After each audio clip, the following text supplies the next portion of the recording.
already. I shouldn't do this one.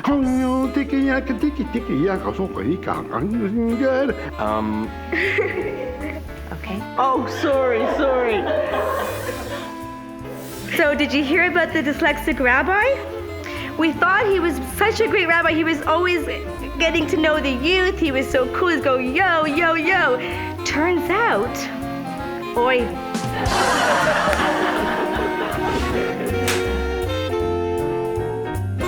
One thing you should understand is I have a new roommate. Her name is Kathy.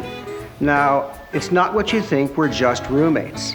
So Mr. Schwartz comes, brings a lovely bottle of wine. They have a very nice dinner, and she's wondering what's going on between these people.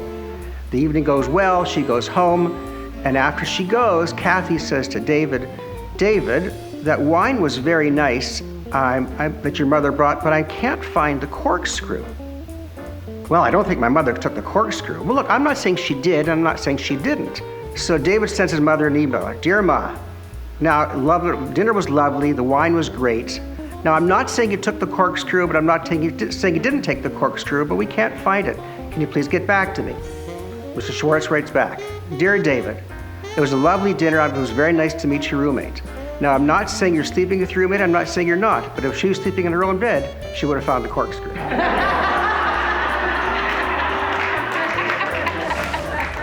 My mother knitted me 2 sweaters for Hanukkah. To tell you the truth, I didn't like either of them. But I didn't want to hurt her feelings, so I decided to wear one of them down to breakfast the next day. So when I came down, my mother took one look at me, and instead of a smile, she said, What's the matter? You didn't like the other one?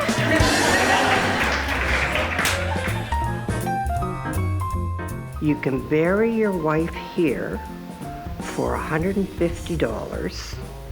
She'll have a nice funeral.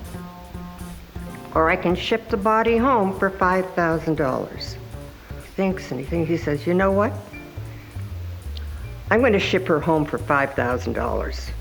Long ago, a man died here in Jerusalem, and 3 days later, he came back. I'm not taking any chances. So the plane is landing in Tel Aviv. Taxi's up to the terminal building. And as the plane pulls up to the terminal, the announcement comes on that everybody knows. Ladies and gentlemen, this is the captain speaking. We're now arriving in Tel Aviv. Please remain in your seats with your seatbelts firmly fastened until the aircraft has come to a complete and final stop at the terminal building. And for those of you standing in the aisles, Happy Hanukkah. And to those in your seats, Merry Christmas.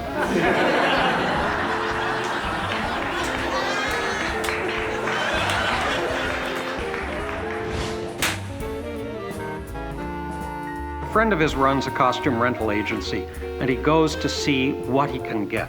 And he says to the owner, "Nu, what do you got it?" And the owner says, "Goldstein, for you, I got it the costume, make you look like D'Artagnan." He says, "Who?" "D'Artagnan, von the Drei Musketeers." He says, "What do I get?" He says, "Well, we start with a broad brim hat with a big feather. We got it a silk shirt with mother from Poil buttons. We got balloon silk trousers. Here, I take a measurement. Oh, I see you got a wooden leg. Nobody should know. We got it white silk stockings, black leather shoes with a big buckle, and to hang from your belt, a sword." He says, "How much?" $50. He says, "Too much. You got something cheaper?" He says, "Well, for $20, we got a tiny hat with a little feather, a white cotton shirt with plastic buttons, balloon cotton trousers for your wooden leg, we got white cotton stockings, black patent leather shoes with a tiny buckle, and to hang from your belt, a dagger." And Goldstein thinks about it. He says, "Nah, it's too much." So the clerk says, "All right, for $3, you go to a hardware store. You buy a can of red paint, you paint your face and your body red. And then for $3 more, you go to a grocery store, you buy a can of molasses. You take the molasses, you pour it over your head, you take your wooden leg, you shove it up your ass, and you go as a taffy apple." Mrs. Cohn goes into Ashley's. She wants to buy some china, and the person comes up to serve her and asks her what she'd like, and she says, I want your finest china. I want the best china you have. I want 12 dinner plates. I want 12 soup plates. I want 12 side plates. I want 12 dessert plates. I want everything, all of the matching pieces that go with this set. So he brings her forward and he shows her the beautiful china that he has. And she says, and one more thing, I want on the bottom of the plates, it should say Cohen. He says to her, I'm sorry, we really can't do that. She says, why not? You did it for Mrs. Rosenthal. So Abe comes back from shul and he's got a black eye. And his wife Sarah says, Abe, what's going on? You go to shul and you come back with a black eye? He says, Sarah, it's like this. He says, I'm sitting in my regular seat. Mr. Schlapperbursky sitting in front of me. And at one point, I opened the wrong Kodesh. Everybody stood up. And I noticed that Mrs. Schlapperbursky's dress was tucked a little bit into her tuchus. So I took it out. She turned around, she socked me one in the eye. Don't worry, Sarah says, it was a mitzvah. It won't happen again. The next week he goes to shul and he comes back and his other eye is black and blue. She says, Sarah says, what's going on? Last week a black eye, this week a black eye. He says, Sarah, I'm sitting in my regular seat. Mr. Cohen's next to me. Mr. Schnapperbursky's in front of us. And at one point, I opened our wrong Kodesh. And we noticed that Mrs. Schnapperbursky's dress was tucked in her tuchus.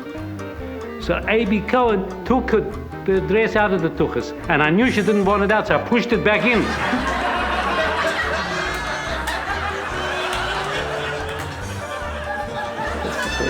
Thank you, guys. All right, that's all we got.